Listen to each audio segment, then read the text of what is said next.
दोस्तों, हमारे जीवन में थोड़ी सी भी परेशानी आती है तो हम परेशान हो जाते हैं कि मेरे साथ ही ऐसा क्यों होता है।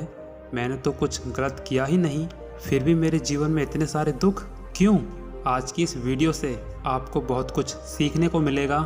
एक राजा की पुत्री, एक राजा की पत्नी जिसने इतने सारे दुख दर्द सहे, शायद ही किसी इंसान ने इतना दुख दर्द अपने जीवन में देखा होगा।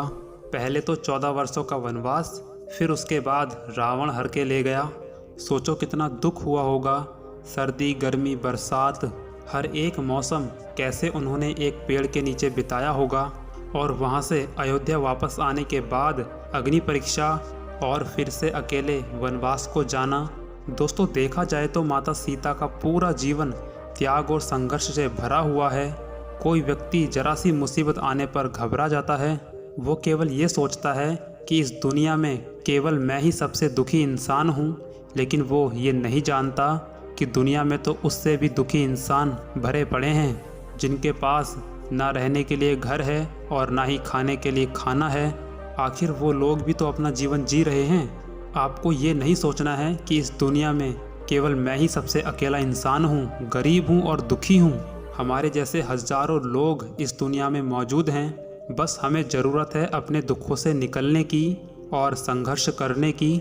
यदि कोई भी इंसान माता सीता की इन बातों को अपना ले तो उसका जीवन अवश्य ही पूरी तरह बदल जाएगा। पहली बात, हमेशा अपनों के साथ बने रहना। जब प्रभु श्री राम को 14 वर्षों का वनवास मिला तो माता सीता भी उनके साथ 14 वर्षों तक वन में ही रही।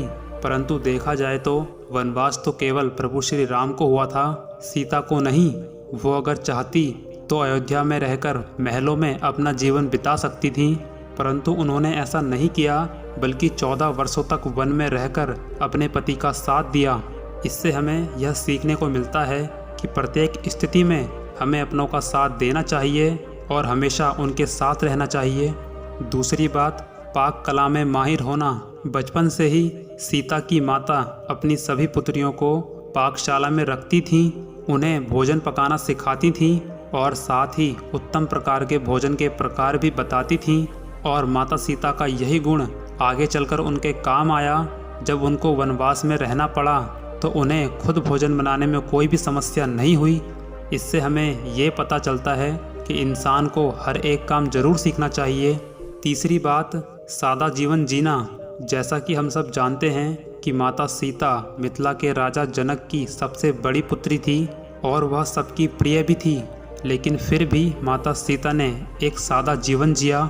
सीता ने अपने विचारों से ही सबका दिल जीता था। यदि वह चाहती तो महलों में रहकर एक रानी भरा जीवन जी सकती थी, परंतु वह एक सरल और स्वाभिमानी स्त्री बनकर अपना जीवन व्यतीत करती रहीं। माता सीता से ये बात हम सबको जरूर सीखनी चाहिए।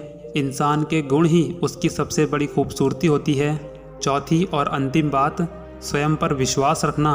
हनुमान जब लंका की अशोक वाटिका में पहुँचे तो राम के द्वारा भेजी गई अंगूठी उन्होंने माता सीता को दी और उस अंगूठी को देखकर माता सीता बहुत खुश हो गईं। उन्होंने अपने कष्ट को व्यक्त किया तथा आशंका और निराशा भी जताई कि इतना विलंब कैसे हो गया आने में, प्रभु कहीं मुझे भूल तो नहीं गए। तभी सीता के मन की स्थिति को जानकर हनुमान ने कहा, श्री राम को आने में थोड़ा विलंब हो रहा है माता। यदि आपको ये लगता है कि वह समुद्र को पार कर पाएंगे या नहीं कर पाएंगे तो मैं आज ही इसी वक्त ही आपको प्रभु श्री राम के पास लेकर चलता हूँ। माता सीता ने कहा, पवित्रता मेरा धर्म है और उसको ध्यान में रखकर मैं प्रभु के अलावा किसी अन्य को स्पर्श नहीं कर सकती। अब तो वह खुद यहाँ आएंगे और रावण का वध करेंगे तथा मुझे सम्मान सहित अपने साथ लेकर जाएंगे, यही अच्छा होगा। और अंत में यही सब कुछ हुआ। और इससे हमें यह बात सीखने को मिलती है, खुद पर विश्वास होना बहुत ज़रूरी होता है। आशा करता हूँ आपको ये वीडियो ज़रूर पसंद आई होगी। आप इनमें से कोई भी एक बात अपने जीवन में ज़रूर अप्लाई करें।